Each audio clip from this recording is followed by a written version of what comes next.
You might go south down to the Caribbean or something, you get a dive one wreck. Well, right off of Fort Lauderdale, within 5 miles, there's like 12 to 14 wrecks that you can dive.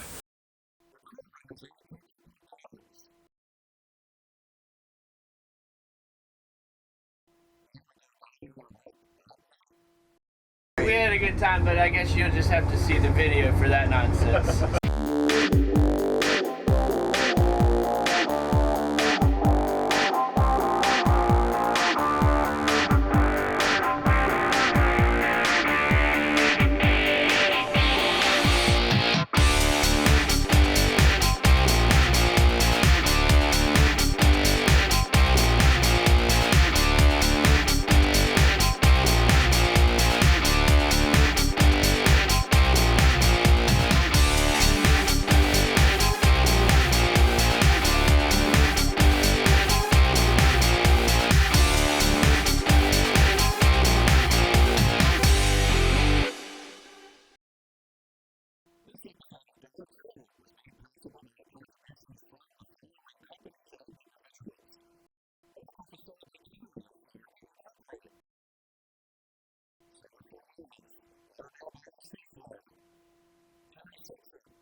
Hi everybody, here is another wonderful day, another wonderful opportunity on Scubatyme.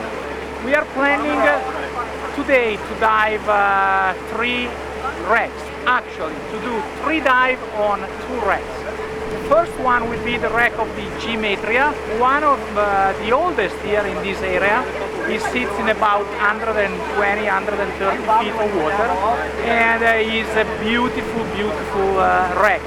He's quite famous because when he was originally sunk, he went down and he laid on one side. But after about a year or a couple of years he was down, Hurricane Andrews came in and twisted, moved for about 150 feet, 200 feet from his originally location, and he put it in navigation position. So right now we have a wreck in really nice, wonderful condition. He's one of my favorite personally. I like a lot to dive this wreck, a lot of life on, and a lot of nice structure. And then we will move on. We will move over another wreck, pretty famous in the area, the Ancient Mariner. Well, where we will do 2 dives. One will be a, let's say, a regular dive, and the second one will be a night dive. Why we are doing that? Because we want to see and we want to show you how it looks, how different can be the same dive location on the day and in a daylight and in a night dive. It's really beautiful, and those are just a couple examples of the wreck we have here.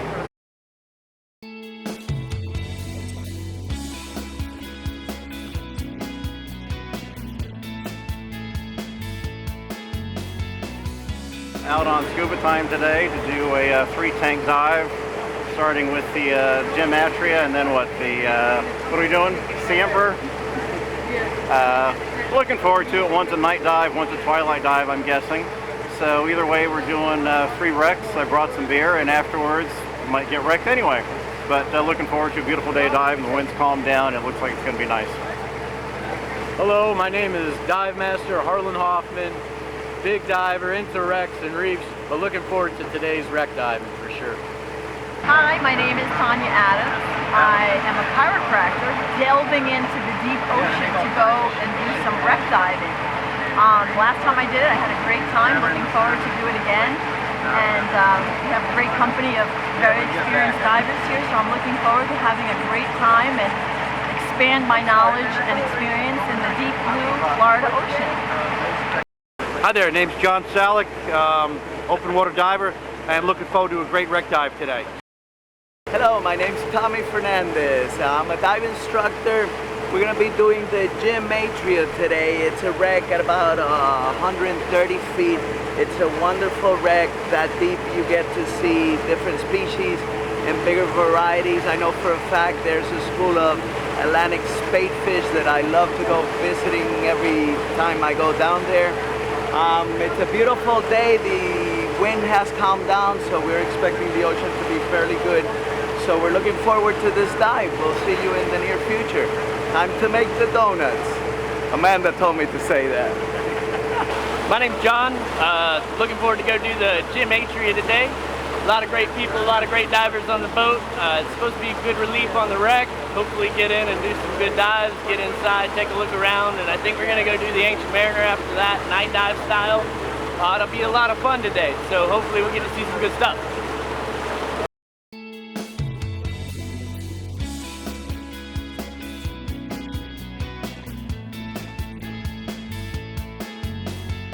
My name's John. I've been a boat captain professionally for about 10 years. I grew up on the water. I got certification for my 12th as a 12th birthday present, and I've been running dive boats for about 7 years now. Off and on. I'm kind of a jack of all trades when it comes to running boats. I run sailboats and yachts and dive boats. This is definitely one of the more fun occupations. You get to meet a lot of interesting people. It's just a positive atmosphere. It's something that I've really come to enjoy. As a matter of fact, my wife is a diver, and I proposed to her 60 feet underwater on the bow of the Ancient Mariner, one of the wrecks we'll be going to today.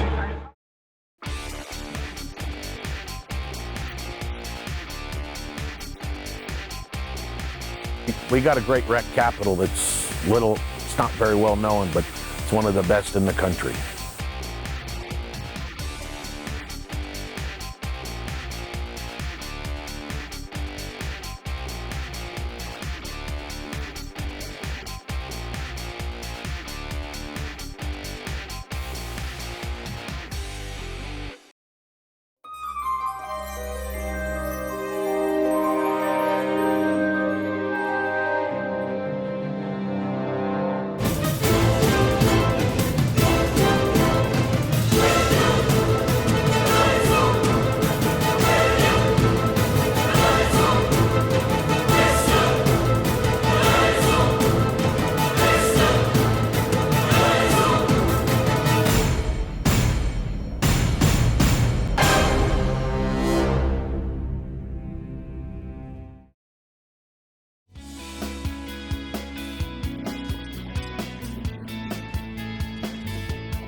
Hi, my name is Jose. I was with South Florida Divers.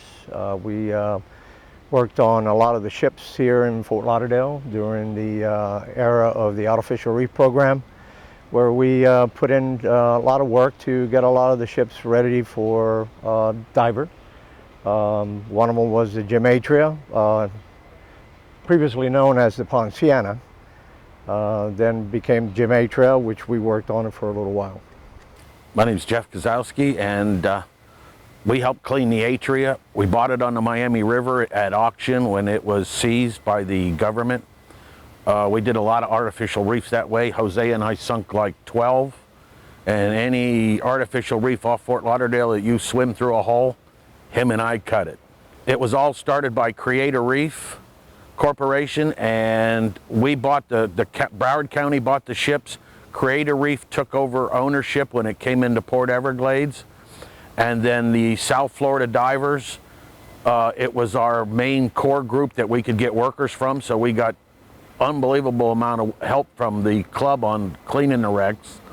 The wrecks had to be cleaned to Coast Guard inspection, and they almost white gloved them before they went down, so they were clean and we had no oil drips or anything like that to come to the surface. Besides the environmental and getting it ready for U.S. Coast Guard, we spent a painful amount of time getting the ships ready for you divers. So when you dove through the ship, you had two things you didn't encounter. One was a room that would be full of silt. There was no water filtration through it to clean it up. And number two, there would be no life in it and obstacles that would get in your way. When you see some of pictures of some of our wrecks, you'll see the big, looks like an explosion. That was made by the acetone and ether collected from the Broward County cocaine labs, meth labs, and everything else that they had that they needed to get rid of. We put it in 1 gallon milk jugs and lined the deck with it and put a primer cord, which is an explosive cord, and tied them all together. And then right before the ship went down, we flashed it. And what this did is this took the flash actually burns the paint and singes the lead fouling paint, and that helps the growth.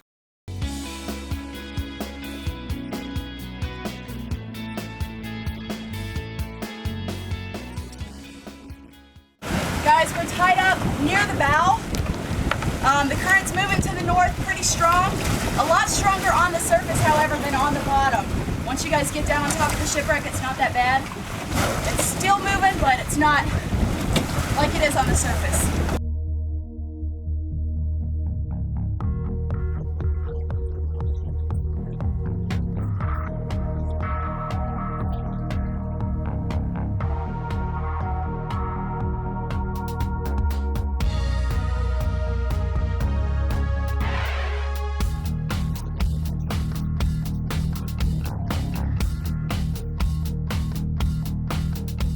The Atria was named after Gematria, who was a big developer in Hollywood, and what he did is he bought the wreck for us so we could sink it, and he wanted the wheelhouse for his son to, his kids to have a tree house. So he ended up taking the whole wheelhouse exactly the way you would see on a ship, and he put it in a tree for a tree house for the kids. So the nicest thing is we may have lost the bridge, but we got a big 200-foot wreck out of it, so it worked for us. The A-Trail originally, when we went out and the bomb squad and sheriff's department blew it up and blew all the holes and all the charges, what happened with it as the ship bobbled, when it first impacted, the ship bobbled up and stayed on the surface for about, I would say, 3-4 minutes. In those 3-4 minutes, it rocked a little bit, and the rocking motion, because in the cargo bay, they had placed all of these old dumpsters. They sort of rolled off to one side, which tilted the ship and had the ship come down on its port side. We told them it would roll. We told them we need to weld all the wheels on these dumpsters. You all don't know what you're talking about. It's gonna roll, that thing's gonna roll, and it sure did. Waste Management gave us the dumpsters, and we took them and they pressure cleaned them and got all the grease off them and took off the wheels, because there were probably 2,000. Yeah. There were probably 2,000 big dumpsters on this, in the cargo holds of this wreck. And what it was is we traded them for all the stuff that we had to throw away on the wrecks. Hurricane Andrew, and I know a lot of people, especially non-divers, realize the power of the hurricane underneath the surface. This thing sat at 150 feet. Laying on its port side, Hurricane Andrews actually lifted it up, moved it northeast, about 300 yards. 300 yards. And settled it down. Now, we originally thought when we couldn't find it, because after Andrew, we got reports that we couldn't find any of the ships. So we went out with Tony George, I think it was at the time, and we searched and searched and finally found what we believe was the A-Train. When we went down, we were just shocked. The thing was sitting straight up, and we determined, well, maybe it rolled. No, it didn't roll, because both masts were totally intact.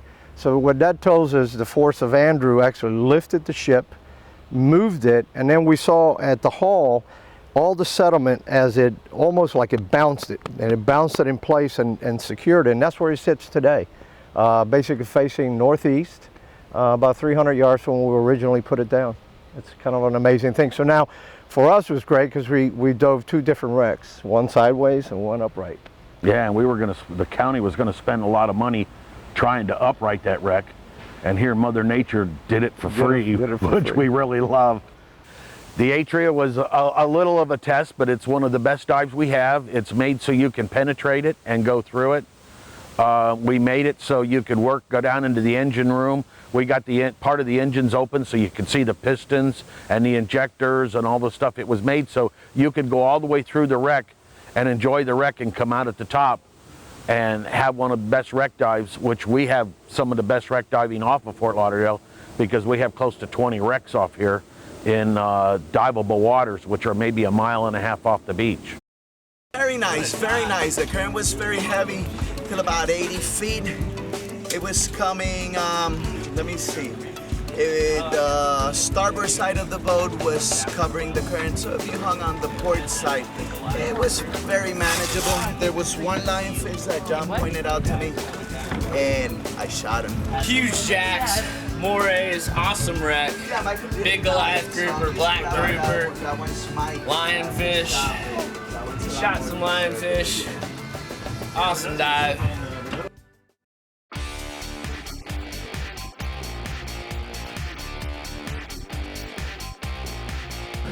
And then when we did see it, this bar came like 15 feet out of the water like a submarine.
Yeah, the Ancient Mariner was a restaurant in Fort Lauderdale on the New River, and they had an outbreak of, I believe, hepatitis, or I think it was one of them Bad ones.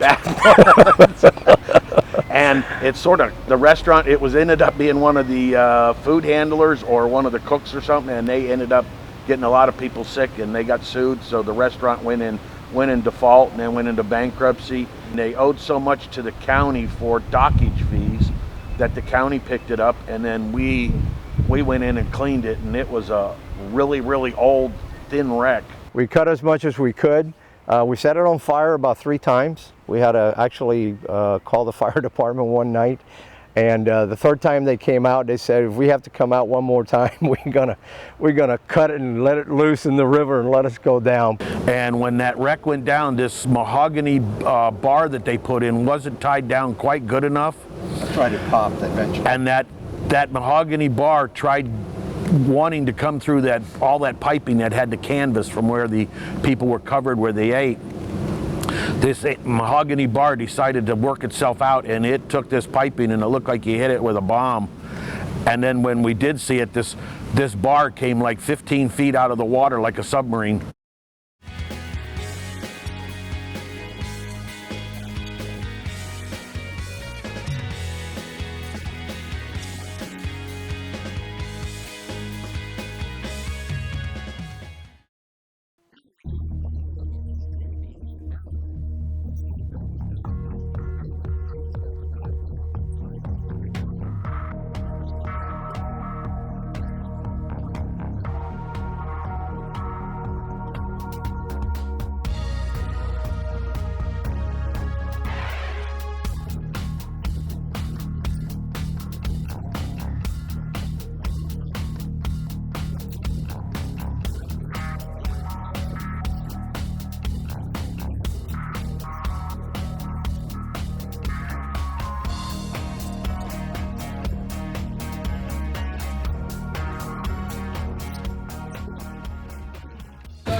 dive, guys, at the stern. Very light north running current, about 30 to 40 feet of visibility. Beautiful down there.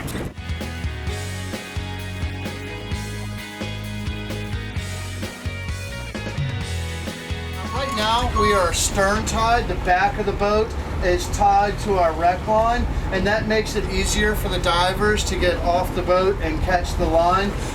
We have a really strong current here, so what we're going to do is we're going to disconnect. I'm going to go ahead and pop it in reverse.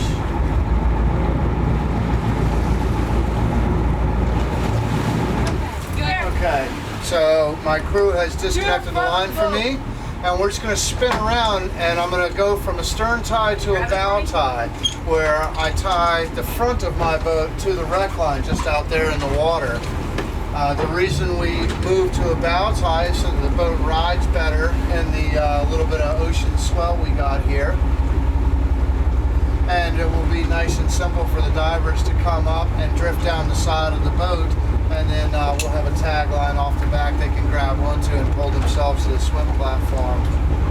Now with the current that we have here, if we were bow tied and told them to swim to the front of the boat and then go down, they'd be out of air before they even got to see the shipwreck.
Dive just came up, extremely peaceful. I think I'd feel my heart rate slow down to about nothing. Beautiful jacks, coral beauties, just floating around inside the wreck. You sit still long enough, the fish just swarm around you like you're one of them. Absolutely beautiful. I'd do it every day if I could.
So this evening we are out here doing a night dive. We're on the Ancient Mariner. There are a couple of subtle differences between the daytime diving and the nighttime diving. Obviously it's darker at night. We do have to go through some extra protocol for this measure though.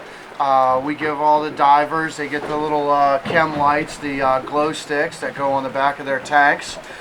This helps other divers be able to spot that guy. This way it's not just a bunch of blacked out silhouettes bumping into each other in the dark. Of course everybody carries dive lights with them. That's pretty much standard equipment for any kind of night dive. Wreck diving at night's a little bit different than during the day. Obviously, it's a little harder to see, less visibility with no sun and no light, no natural light. We usually do a twilight dive as the first dive. That's not too bad. You can kind of still see the wreck. If we do a pitch black night dive, pretty much I have my flashlight, and if I'm on the wreck, I see it. If not, I don't. So it's a little more difficult.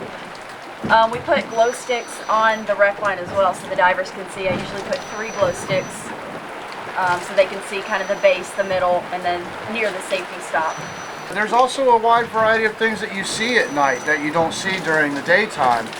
It's just like the terrestrial animals you have. You have you know, a lot of critters that are nocturnal, and it's the exact same when you're doing a night dive. Lobsters come out and walk around. Crabs come out. A lot of your crustaceans come out at night.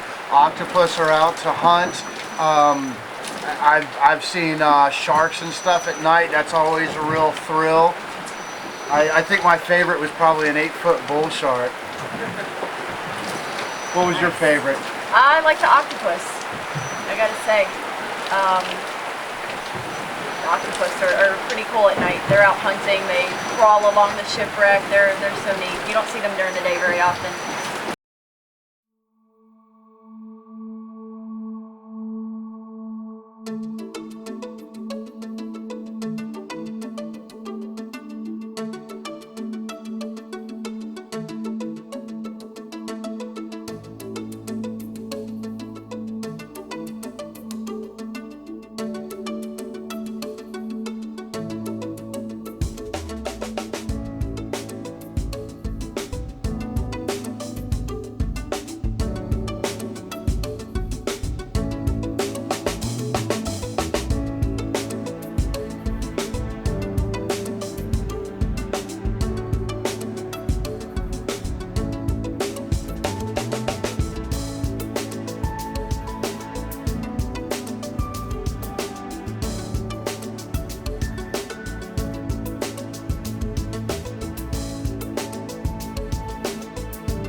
Absolutely beautiful dive. Half the fun is shutting the lights out and drifting around and seeing how it looks in natural light. I could have fallen asleep in the sand. All I need is an extra tank or 2. But beautiful dive, very relaxing. Awesome night dive. Legendary crew, legendary group of divers. A lot of fun. We had a good time, but I guess you'll just have to see the video for that nonsense. So Nice afternoon. It was really nice. And the night dive has been perfect. A lot of life on the wreck. A lot of glassfish, big pufferfish, spotted moray eel, and a couple lionfish, and thousands of shells walking in the sand, having dinner. Really nice. Amazing.